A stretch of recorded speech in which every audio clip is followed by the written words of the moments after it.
It is interview time now. From the Troy Fighting Irish, Ryan Job. What's happening, buddy? How are you? How are you guys? I appreciate you having me. No, thanks for joining us. So 2007 was the inception of the team. Is that correct? Yeah, going on 14 years now, almost 15. Wow. Like I was just telling Kenny, we talked the other day, and I'm like, I don't remember playing that. But then I'm like, no, we did, because we were still the Express then. Oh, you spanked us. Yeah, well, and then yeah, I remember. Trust me. I'm like, man, Kenny too. I was like, I think we might have beat them 72-0 a couple times. Yeah, it was. I want to say like our second game ever. I think it was like 66-7 or something like that. You guys whooped us. It was bad. Wow. It was bad. Yeah. So I was telling them that I've never coached against you. I've never played against you. You're one of the few teams in New York I haven't had the privilege to actually go head to head against. So that's well, I don't know how you were in what, Carthage, and at one point, and then I think by the time you went to Syracuse, I think we were in different leagues, and it just never happened. Somehow we slipped. Two strangers passing in the night. We never butted head to head for some reason, which is a shame, because I was telling Smoothie the reason I'm excited to have you on here is I don't know much about you, other than when I joined coaching for the Revolution. We joined the league you guys were in, and then I kind of liked your group. I liked your team. I liked how you guys ran yourselves. You guys were straight up honest in the league meetings.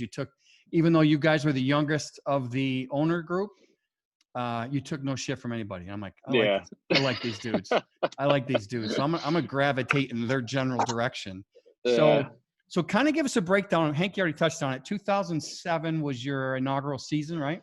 Yeah, started out in 2007. Let's start with the why. What brought you to semi-pro football? I was playing I was actually playing college football at Siena College, and they dropped their program. My freshman year, I got involved with playing out in Glove City, actually, and it was probably the worst 2 years of my life. So colonial life, huh? Yeah, it was not good. So yeah, me and my brother, and then his now wife, just decided, instead of driving an hour, I mean, we could honestly start a team in Troy. Even if we got beat up, at least we wouldn't have to make that drive anymore. So kind of went from there. Yeah. So that's so your team's been around quite a while, and I'm looking at your website here, and I know you won a ton of chips, man, but you pretty much won a chip every year since 2010, other than 18. Yeah, I was about to say a couple of years there. I want to say past like 10 years, it's been something like 5 championships, been in 8 league titles, a couple national games. It's been fun. I mean, how many nationals have you claimed? Looks like 1, 2, 3, 4, and 2 runner-up. 3 runner-up. Yeah, couple runner-up, and I want to say 1 national. We got spanked this past year by a good capital city team. But yeah, it's been a fun run. Yeah. Again, that's something I haven't been able to do. We got invited as the Shock, but I never. We couldn't. We couldn't put a team together. They just couldn't. The guys getting the money together, and I don't. So that's one of the things that I don't. For the guys out there. I kind of reference Ryan's team, and I want to make sure I say this right because I always kind of butcher it. It's Troy's Fighting Irish. Yeah. I reference his team too. They're like the Oregon Ducks of semi-pro. These dudes have banging uniforms every year. He designs a new layout a new helmet every year, new pants, new jerseys. There's guys catching us now. There's teams out there that are putting me to shame now. Well, I don't know about all that. Yeah. And it's crazy. It's funny with that, because when we were like, I never care about uniforms. Like, I'm like, 1 color, 2 color. All right, let's wear it. Let's go. I mean, we played my first couple of years with the Express. We changed from Ohio State to this ugly white Penn State, and and the jerseys didn't even match that. And you're like, okay, well, I'll never forget. In my backyard, and my parents were stripping helmets and spray painting them on a clothesline. You know what I mean? Like that kind of stuff. And now obviously helmets are a little cheaper than they were back then, and better made too. But you kind of were one of the first teams in semi-pro to do that, man. Why did you guys, just decide, hey, listen, we're going to look good. Let's just redesign jerseys and helmets all the time? I think a lot of it was just the players at the time. When we first started, we had a good core, and just talking to them, like, you guys want to do this, you want to do that. And then I actually started getting away from, ordering through, Rawlings at the time we used, and, Nike and Adidas are always super expensive. And Yep. started going overseas with them. So then the designs just got a little crazier from there. So, but yeah, it was mostly the players, wanting it that way. So just kind of ran with it. What was of all the years you've been doing this, and I'll ask you to send me a picture of it too, so I can put it up on here. Oh boy. What was your favorite uniform that you designed? To be honest, one of the guys I used to play for us, I was a free safety, used to do most of the designs. And we did one year. It was supposed to have the T on it and navy blue and the whole nine. And the uniform vendor messed it up. Came out baby blue. The T came out baby blue on it. And would you say shock blue? Yeah, a little bit of Syracuse shock blue, maybe. Yeah. And it looked awesome. And to be honest, it was funny because they messed it up completely, and it came out awesome. Cool. So hey, that's how some of the best foods have been invented, right? Somebody screwed something up, and also, damn, that tasted good. We're gonna run with that. We're gonna call it spaghetti. Yeah. It's funny you say that, because Kenny, when I came back to playing after I took a couple of years off, Kenny owned the Shock, and we had those the jerseys that we got from you. Yeah. And Kenny says, "Hey, listen, I'm gonna get you like a 5XL jersey." I'm like, dude, bro, no, give me like a 2. I want it tight. Like, I don't want it. So I get this jersey. It's monstrous, right? And I know I was a little bit fatter, so but I'm like, I go to my mom and I'm like, you need to take this in. You know what I mean? Because I'm like, Kenny's like, what? I kind of looked at you and I kind of figured to get you this size. And I'm like, dude. I'm a lineman. I didn't realize a size 5 in a football jersey could cover a home. I didn't realize huge. I didn't listen. You're a big fella, right? But those were great. The cool thing I like about that, yeah, we did use it for the Shock, and basically you can design anything you wanted, which was so cool with that company. You'd sit down and, hey, we want this, and they turned our numbers into lightning bolts, which we just kind of said, hey, what if you can make the numbers lightning bolts? The guy's like, all right, hold on, let me figure it out. Boom, a week later he sends us these lightning bolt jerseys. So it was, it was pretty cool.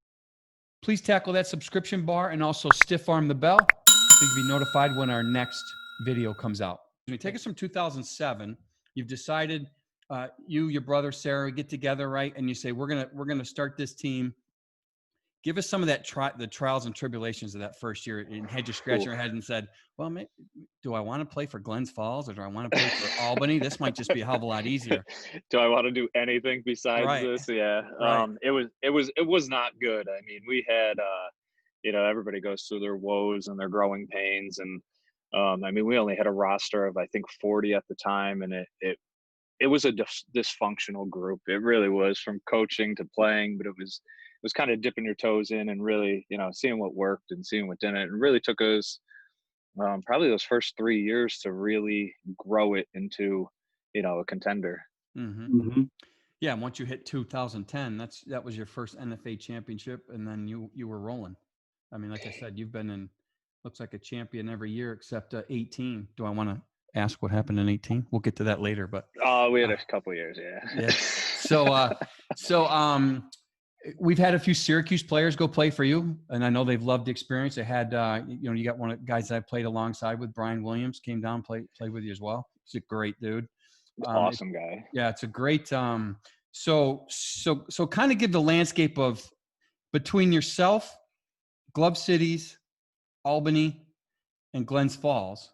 You're all battling for the best athletes, in the area. So, and ironically, Albany and yourselves are historically, and I understand Albany doesn't have a team right now, but historically, your two teams, although two different leagues, tend to contend every year. How the hell do you make that happen? Splitting so thin.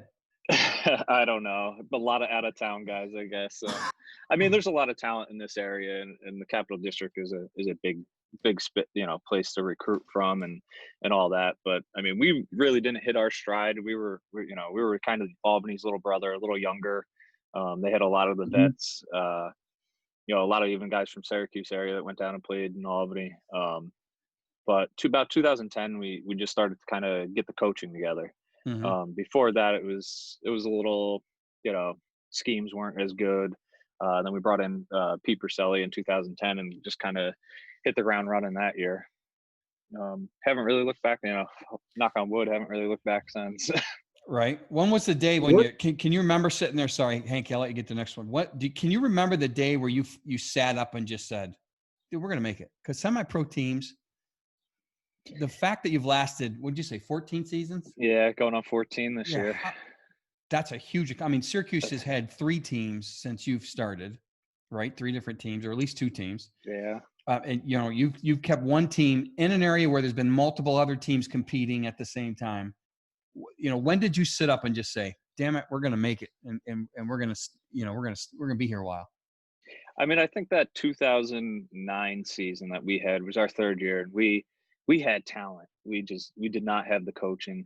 Once that 2010 season hit, I think that was the year. And it slowed a little bit since. I think the biggest thing we battle with now is, guys that are looking to come play and they say, oh, well, they have their starters, even though you guys know semi-pro football changes dramatically every single year. Right. So it's kind of a little bit, teams locally use it recruiting wise against us. They're an established team. They got their starters, which we don't. But yeah, I think that 2010 season is when, we really realized we're going to be here for a little bit. Sweet. What kind of support system do you guys have down there in Troy? I know it's been a while since I've been anywhere near the game, and that's by design in my world. Because if I go anywhere near the game, I'm going to want to put pads and a helmet on and go play. So I purposely, like, all the guys here, like, dude, you don't come to games. Like, no, you're right. I don't come to games because if I do, I'm be like, these guys suck. I want to play, and I'm 41. I don't need to do that. You're gonna be like Al Preston that we have. Yeah, I'm not interested in that anymore. You know what I mean? But what kind of support system do you have in the community there? We struggled at first. We were in Schenectady for a long. We were at Troy High. Yeah, we were at Troy High initially, but they didn't have lights, locker rooms. They wouldn't let us use, so we had to go off site. We went to Schenectady for the longest time. And they were awesome to us, the AD over at that high school. And then we finally got a chance, 2014, 2015, to get back in Troy and go to Lansingburg. And it's been fantastic since. It's a good find it funny? Do you find it funny, though? Like, I know here, because of, like, there's been previously owners or coaches or this or that high schools, they won't touch you, right? They're like, no, you're not playing here. Did you have that problem out there too? Yeah, we battled a little bit. I think the biggest thing when we started out is nobody knowing you. So it was always, oh, you guys are like the Maulers. Yes, we always battled that. Right. Yeah, same type of level, different league, Right. Yeah. But that's one of the reasons that we changed from the Express to the Shock, because the Express and all the good things that happened, 3 national titles and that, but over that 25 years that the team was here, you get that bad stigma, right? So you're trying to get rid of that stigma. And I know that the Syracuse Storm, they did very well, but they even end up having that stigma too at one point, and having to change names, to the Shock when we did, and because we thought it would get rid of that stigma, but it doesn't get rid of that stigma. You know what I mean? No, I get it. Yeah, semi-pro, unfortunately, all most people hear is the semi. And they treat it like that, unfortunately. Even, the thing that part of the reason this podcast was invented or came out, I guess, is to show that there's more to us than just a bunch of idiots, living out our glory days on the gridiron. A lot of guys doing cool things afterwards, things like, being an owner. That's, giving back to the community, folks. That ain't cheap. At some point, Ryan's dug into his pocket and had to pay. The numbers I paid annually out of my own pocket so that other people could play football. It's a very expensive hobby for the owner to allow these other people to play the game. But I always said I felt that I owed it because people did it for me for so long. So I felt I was in a position at that time where I could pay it forward. So, so that's kind of why I did what I did. But so you were at the Colonials and obviously had a bad experience there, said, hey, we're going to do this ourselves, kind of battled through the ups and downs for, 2-3 seasons. And then 2010 hits and you guys start running, right? You guys are on a roll. Yeah. you brought in the coaching staff.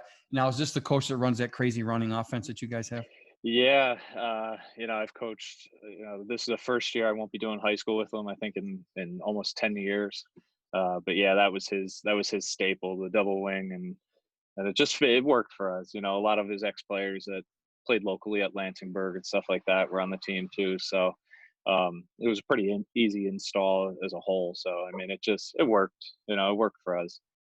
Yeah, I mean, and the cool thing about, I've watched film on you guys, and I'm like, Jesus, how do you stop this thing, right? I mean, because you never know who's getting the ball. When you watch that double. 46 defense, that's how you stop that, baby.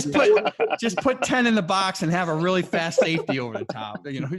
That's all you can really do, and pray, right, that your linebacker's flowing in the right direction. But it was always the advantage you have is nobody else runs it. Everyone's trying to run some form of a pro offense, or, more and more guys are going into a more mobile quarterback offense. And so you're running this thing that nobody sees. And it's not like we're in a position to say, all right, in the off season, at least not most coaches don't, I'm going to prepare for Troy, and I'm going to learn this double wing offense, and I'm going to find a way. Most guys wait to the weekend before and go, all right, we won yesterday's game. Oh shit, we played Troy this week. I've never seen this offense before. How in the hell are we going to shut it down? So you definitely had that advantage going for you. Yeah, as a quarterback in it, I think we saw every defense possible. I remember Utica, 2000, it was probably 2012-ish, decided, hey, we're going to stop the run. We're going to sell out on the run, and we're going to run a 6-3 and just man up on the outside. And, it was a semifinal game. I think they lost 46-6 or something like that week. Well, the thing you have too, though, is not only did you have an offense that not many people have seen, but you had athletes too. Yeah. Let's not pretend that this was some startup that had a bunch of scrubs running around that, didn't have matching jersey or helmets. I mean, you guys, you built the organization and you had players. So you were able to, okay, jackass, you want to load the box and you want to play one-on-one on the outside. Watch what we do to you here. I mean, it's not like you didn't know how to throw the ball. No. And that's what happened to those guys. I mean, I played with some, Brandon Hill was a receiver that just stopped playing for us. And, he was probably one of the best athletes I've ever shared a field with, coached the whole nine. And I can't tell you how many games that kid won, just jump balls on the outside or beating a corner deep and, blowing open a game. So, definitely fortunate to have some guys like that on the outside. Yeah, for sure. And then again, it's pick your poison, right? I mean, with your guys, it's right. Yeah, you think when you watch you that, hey, we're going to stuff the run here. But, we got some guys on the outside. And, our running backs are extremely great athletes as well, too. So don't think they're not slipping out in the flats or running a vertical on you, too. So Ryan, you guys are still in the NFA? Yeah. Yeah, I'd never been in another league. This past year, I tried to go to one other, and I was told no. Really? Yeah, it was interesting. What's what? And I know me and Kenny have been. Kenny spent many years in the EFL. Obviously, I've spent majority of my career in the NFA or NYAFL before that is what it was. But what's I mean, obviously you said you tried to go, but what's kept you guys in that league? Because there's a lot of options, you know what I mean, in semi-pro right now. But what's kept you in the NFA for as long as it has? I think, JR coming in as commissioner, I mean, they bounced around. It was Jim Baker when I first started, went to Greg Porchline, was running it for a little bit, Terrace Kulik, and I think JR, when he came on board, really, kept me there, kept me believing in what we were trying to build. And, this past year, like I said, I tried to leave for the first time in 14 years and, was nicely told no. And, here we are in the NFA again. It's wild that, and Ken, you could probably answer this too, that, leagues, because we've always wanted, I know me and Kenny have talked about it, and even I've talked about it with other guys, it would be awesome to play in a 20 to 25 team league, just this league. You don't have to go and play in a bowl game here or some tournament there. Yeah. You're going to play in this league, and then you're going to win a championship, and you're going to go to a national game. Yeah, right? my last year coaching, so we were in the boardroom, and actually I was on the phone with Ryan. In my meeting. Oh, that's right. You were with me. I was with it, yeah. And we were going back and forth trying to unite the leagues, at least have crossovers. Yep.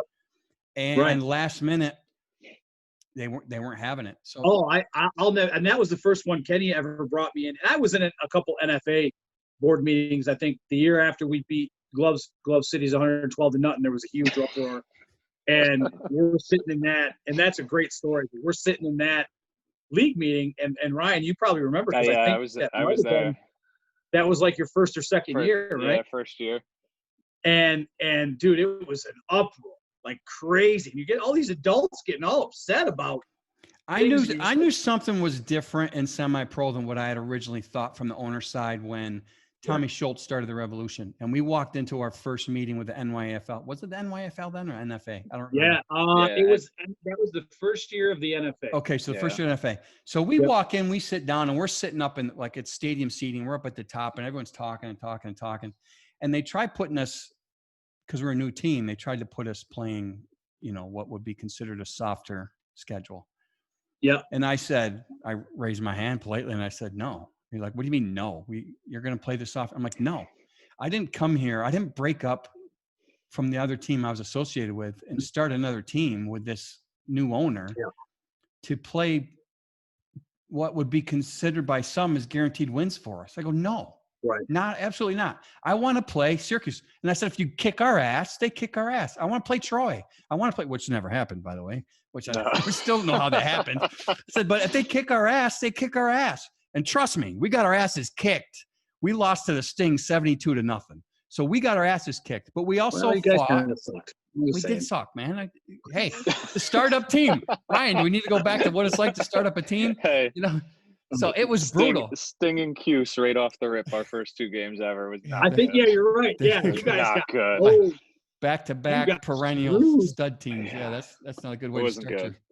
So yeah, it's different. It's weird how the thought processes are of owners, and to me, I wasn't going to waste time.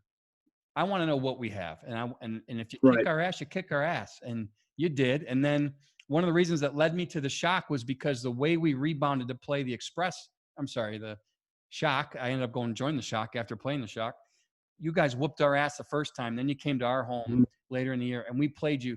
We were in the game until the fourth quarter, where you guys just ended up outmanning us, and we couldn't hang with you because we had 30 players, and you had friggin' 60 athletes. And that's usually how that happens. And that's when I got approached to ask to come join with you guys because what we did there. So to me, that's what it's about, right? And you're gonna have leagues, wink, wink. You're gonna have leagues that don't want that right now, or have in the past. And so sometimes it's hard, even if you're a 14-year team, to switch leagues because they don't want that smoke, as the boys would say today, right? They don't want that smoke. So that's what Ryan was up against, unfortunately. And dude, you have, again, to this day, you have one of the best teams I've ever seen ran on the field, off the field.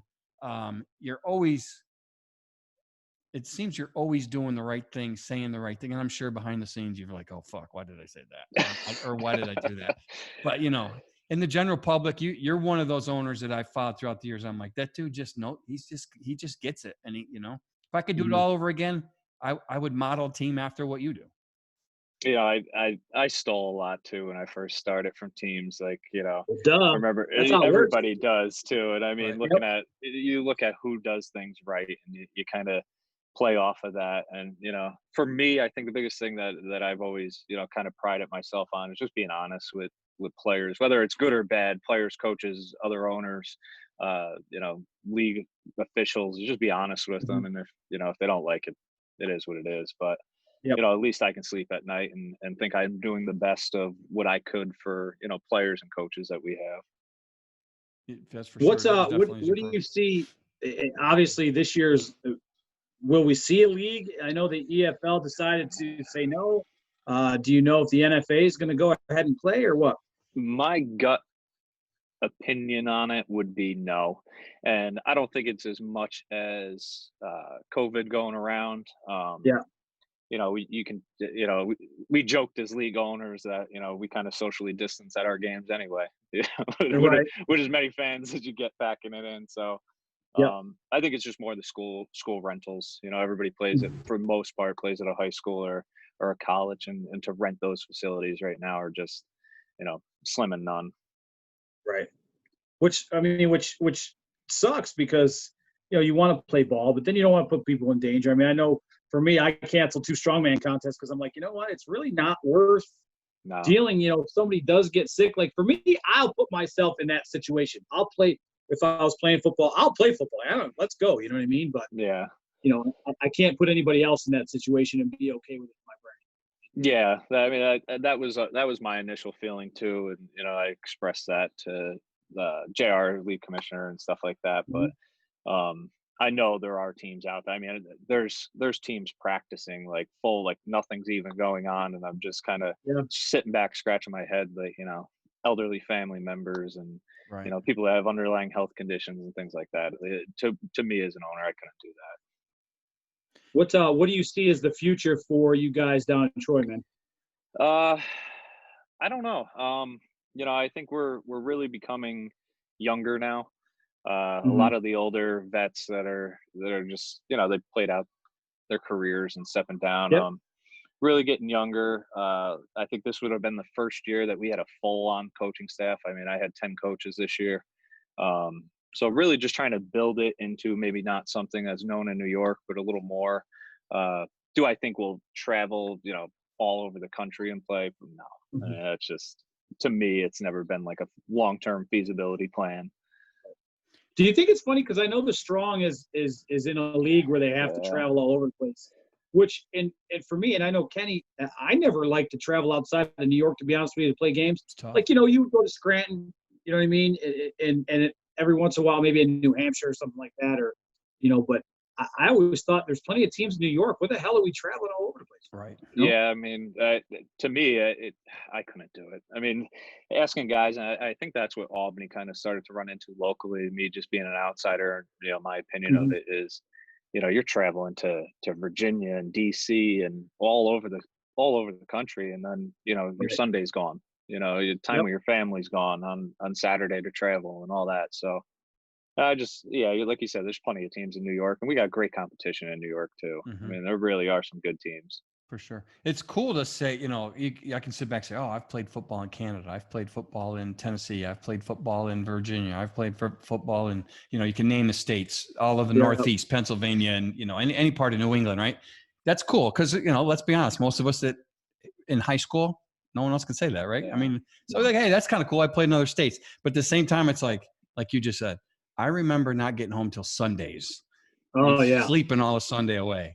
And that 5-hour trip to Quebec or to Montreal was always just like, why are we? And for us, it was 5. I mean, Ryan, you guys going up there, that's probably like an 8-hour trip, right? We had some insane travel last year. And that was one of the reasons why I was looking at leaving the NFA this past season. I mean, we went to Buffalo twice. We went to Rochester 3 times and then to Q. So our travel last year, I mean, it was insane. I mean, you're like you said, you're getting home at 5 a.m. on a Sunday, and wife and everybody else. So so for the listeners, right? So for the listeners, he's traveling from the eastern part of New York State to the far west of New York State.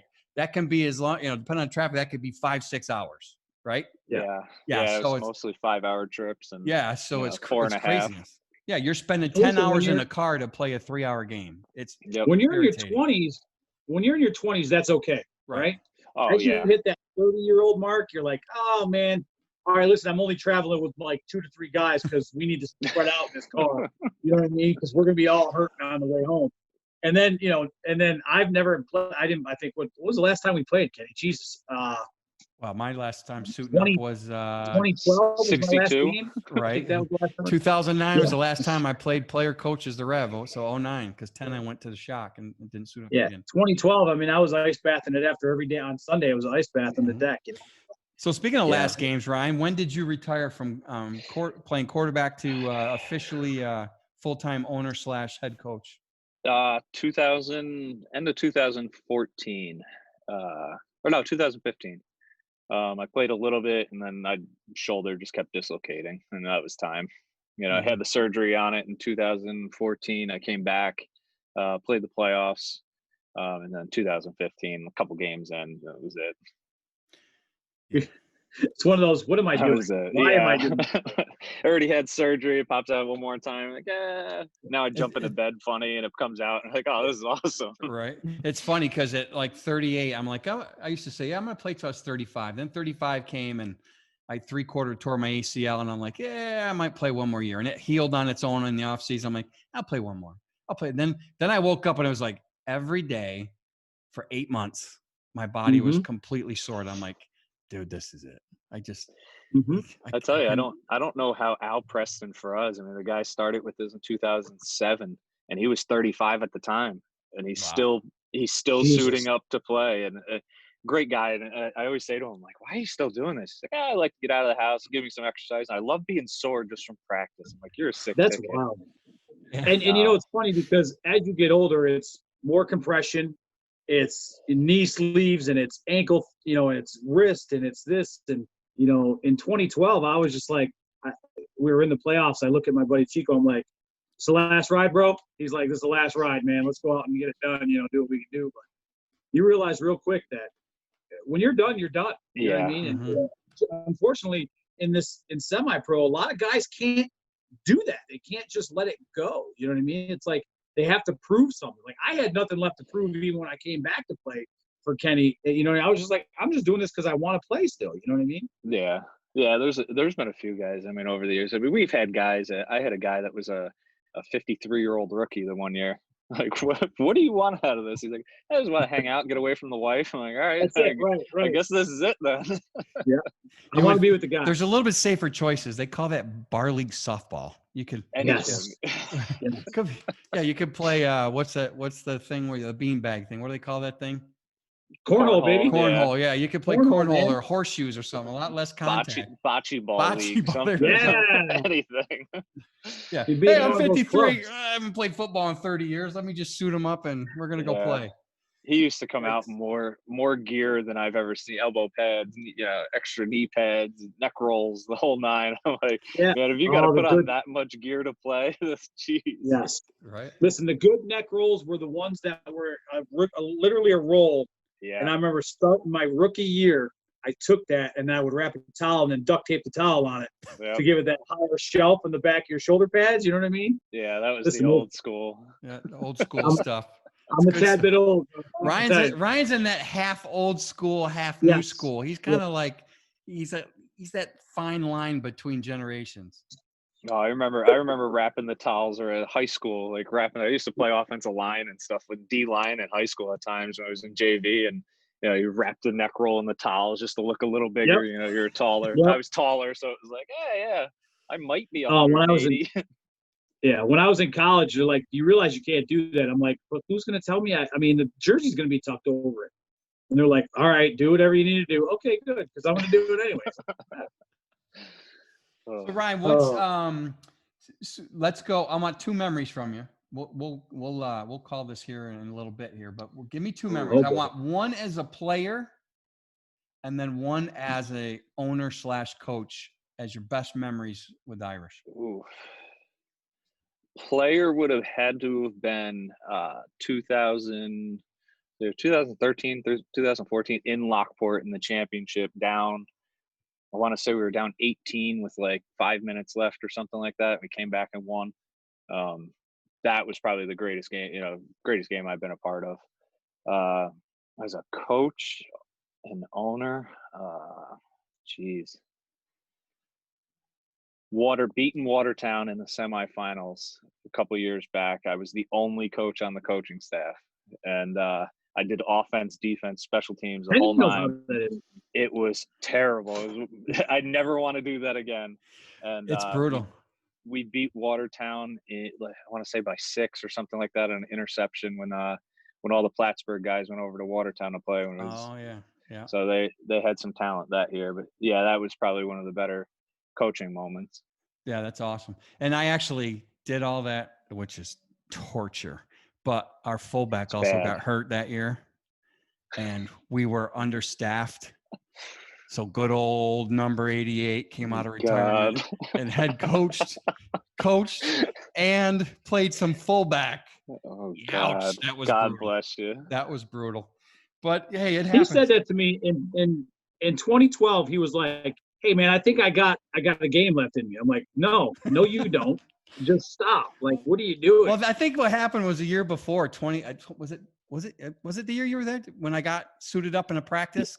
Were you there that year? I came back. Yeah, it was 2011 when you did that. Okay, so that's the year I came back. So 2011, some fullback was gone, and he had been gone for like 8 weeks, and he comes back and he tries to jump in first rotation. So number one, he was my third stringer anyway, and he hops in the rotation. I said, "Dude, I told you to wait your turn. You're not up yet." He goes, "I've been out for 8 weeks. I'm taking my turn." And then I said, "Get out of my huddle." He goes, "You think you're so fucking bad? Why don't you go put your shit on?" I went, "Hold on." Boom, I sprinted to my car. He didn't know I had my helmet and shoulder pads in my car on call at all times. I put them on. I came back to the practice field. I said, "All right, fucker, how do you want to do this?" He goes, "I play linebacker." I said, "Good, because I'm a natural fullback. This ought to be real good." Dude, I lit him up 2 plays in a row. He was so upset. Freaking Flash took them both for touchdowns. I even said, I go, "Hey, we're running a lead right here." And I pointed to the hole. Right here. Plowed the dude. The second time I did it to him, he started fighting with me. And then, the guys broke it up. Some of the linemen broke it up. And then later at the end of the year, we were in Nashville. We were playing for a trip to go to the that was the Nationals. 2010. Yeah, I wasn't there that year. 2010. Yep. It was a trip to go to the Nationals. And the kid comes over because I wasn't head coach. I was offense coordinator. And the kid comes back. Coach let him back after he suspended him. Comes over to me in the Nationals game and he says, "Coach Kenny, now that the season's over," he said, "I just want to say one thing. You gave me the biggest fucking headache I've ever had in my life." He goes, "You ran me over, not once, but twice." He goes, "Not bad for an old man." I was like, "It happens." So, and then after that, I'm like, "Yeah, I can play another year." Woo! No, not at all. He's like, "No, you're done. You're done." I run some scout team here and there, throwing the ball, and I'm like, sore for 4 days after. I'm like, no, thanks. Yep. No shot. Yep. No shot. So where do you see the Irish? Let's say, we're going to kick this year out, but what do you think, like in 5 years? What do you see for the Irish? Anything changing? I hope so. Only because I don't know how long I can actually do it. I think the biggest thing I've been trying to do is really build a board, and in my opinion, I think that's the only teams in semi-pro that really lasts is when you really get the community involved. We had a local team in Brunswick that just folded this past year. Justin Morris was the owner. He came on board this year to help out. He's fantastic. The guy, anything admin wise, and just a real genuine guy. But just trying to find some football minded people like that and really build a good board so I can kind of ease my way out before probably my wife kills me or something like that. So you're working on your exit plan for you personally, but you definitely intend on the team sticking around. Yeah, I mean, I hope it stays. I mean, I'll still be involved in some way, shape, or form, I'm sure, but I hope it sticks around and really stays part of the Troy community. I mean, I can't tell you. I mean, you guys know this, on how many guys stay off the streets from just doing dumb things on Saturday, Friday, Saturday nights and stuff because they're worried about a football game. Which is a good thing. I've had dudes come up to me in practice and thank me. Yeah, Coach, thanks for doing this because I'd be in jail. One told me I'd be dead. So it's especially in times that are going on today. It's good to know that you're affecting people in the right way. And providing something that, listen, we're as owners, hey, we're owners. It sounds cool, right? But the reality is all you're owning are the bills. You're paying the bills. You're owning the organizational duties. You're the person that everyone can lean on and say, hey, what about this? We had a board, it was mostly myself and Al, the co-owner. We were listed co-owners, whatever, but we relied on Jamie and Chico and Melissa, who was a previous on the board previously before we got there. You're right. You can't do this alone. One person doing everything, and including trying to coach. Man, it's brutal. It's torture. It's a lot. And that's why this past year, I had a really solid group of coaches last year that all came back, and they're all guys that football-minded guys, could probably be coaching at the high school level as head coaches and may just not have the time, whether it's family or work or any situation, but they can do 2-3 times a week. And I grew that I really went out. I got some ex-players to come back and coach. And I was excited for this season, with all the help. I'm looking around. I'm like, I don't have to coach a position in practice. I can just hang out and kind of oversee things. Like, this is going to be awesome. Mm-hmm. But yeah, we had that going. I was just going to say that it's eerily similar to our 2013 season. Yeah. So we had like a 10-team, we had a 10-person coaching staff, kind of like what you're saying. I recruited guys from Watertown, came down. Hantke was, going to help coach. We had, I think Chico was going to help coach too that year. We had a whole bunch of dudes lined up, and then work gets in the way, right? The owner of the dealerships I worked at calls me and says, "Hey, I want to promote you." He said, "But you're going to be the general manager of a store. You can't run your football team and be a general manager of a store." And I'm like, dude, seriously, I need to think about that. He's like, "Really? You're going to pass up, blah, blah, blah to." I'm like, "Yeah, let me think about it." So the next day, I called Melissa, I talked to Jamie, I talked to everybody I talked to, and I was like, "Here's what to do." And they all pretty much said, which shocked me, to be honest with you, is they said, "Career comes first, man. Take care of you and your daughter, take care of you and your daughter." And I always say, and I was interviewed by a paper one time at Syracuse University, and I pretty much said to them, life gets in the way. And, if we could all do this, if this were free and we could all do this for eternity, I would do it till they shoveled the last piece of dirt on me. Right. But the reality is life gets in the way. And, I hope, well, the good news is Melissa was strong enough to take that team.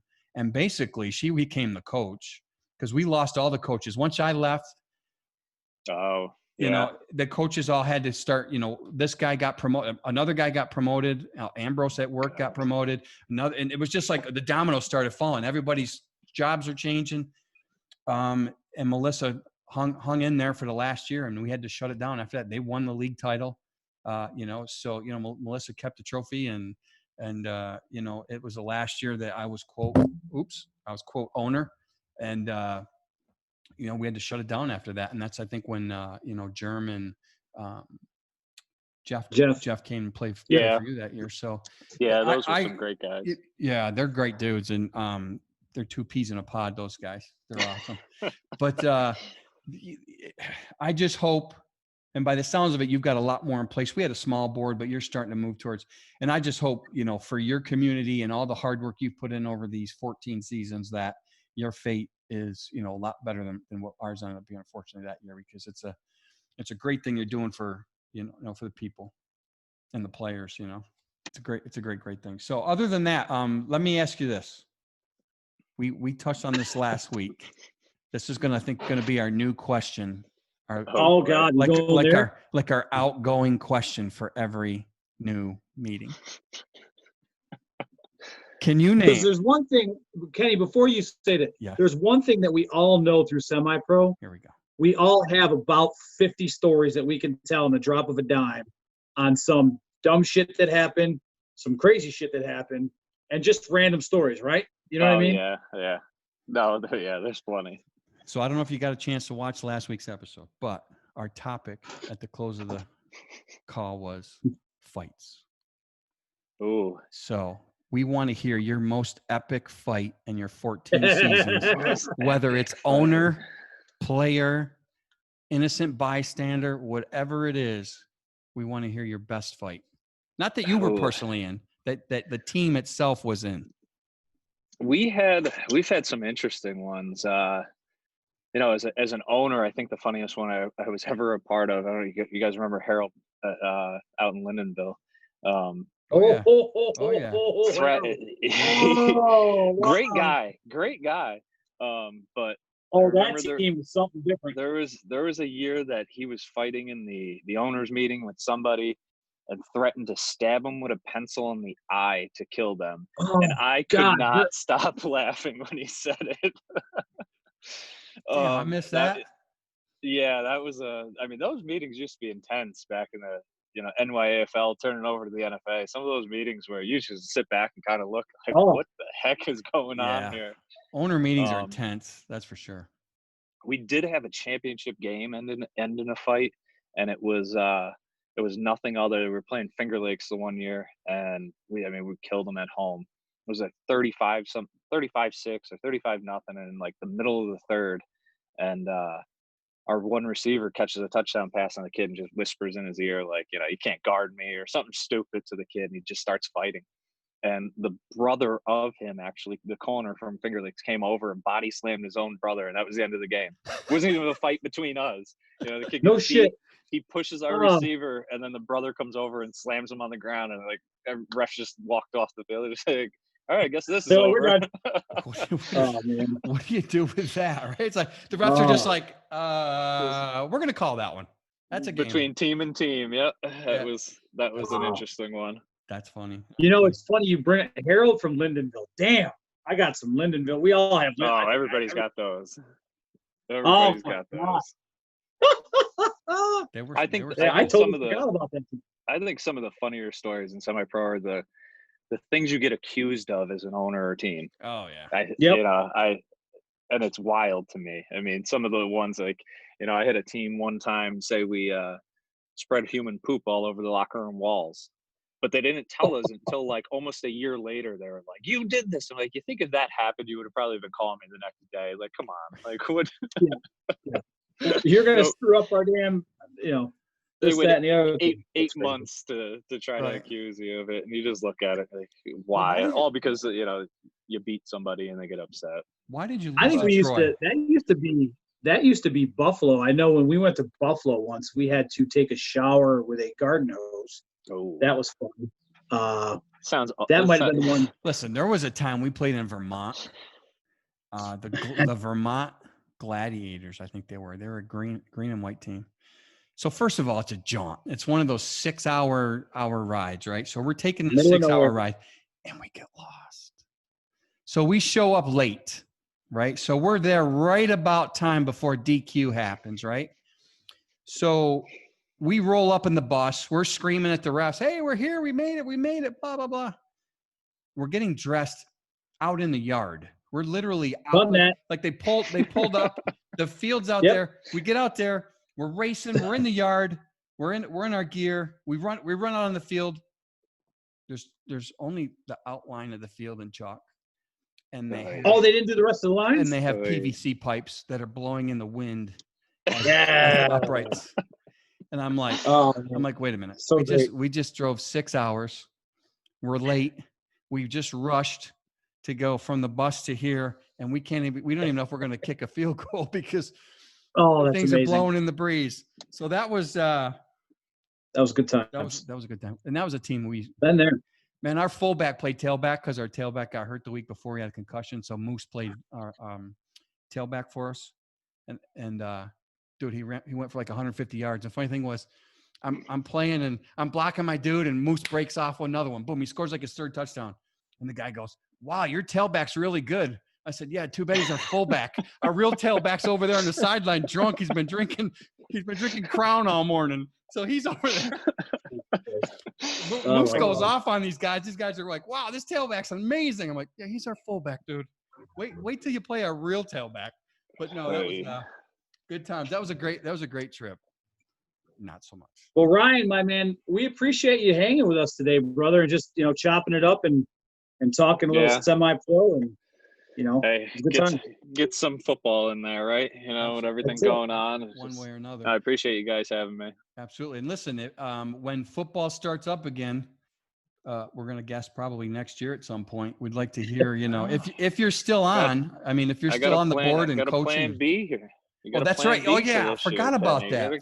Forgot to bring that up. That's a good way to go out here. What's your plan B? Totally forgot about that. So there has been talks about, you know, 8 to 10 teams between in the state and pretty much New York State that have all been talking about doing a larger tournament.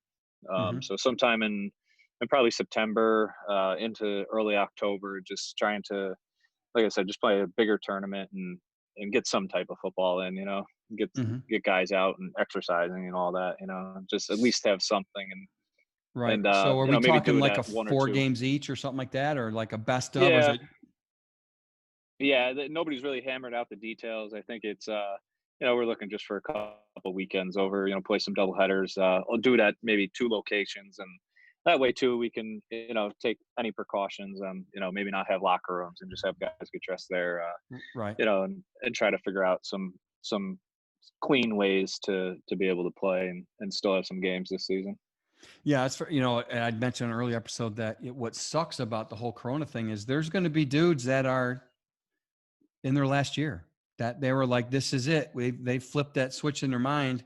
This is the last year. And then Corona says, you sure about that? Right. Corona has different plans for them. So I would hate to be, because I remember what it was like my last year. It's your swan song, and it's emotional, especially been playing as long as we've been playing. You've been around. It's emotional. And so to have that taken away from you, you know what I mean? So I hope you do have the opportunity to let some of these dudes, even if it's 1 game, 2 games, 4 games, whatever the tournament ends up being, that at least they can go out kind of more on their terms instead of on Corona's terms, Yeah, 100% agree. Yeah, absolutely. So you'll see some of these older guys done after this year too. I mean, I think, like you said, in their mind, everybody says they're done, and then they come back, they play 1 more year. I think a season off, I think a lot of those guys would truly actually be done. And like you said, go out on their own terms. Well, it's hard, especially with our, at our level, that once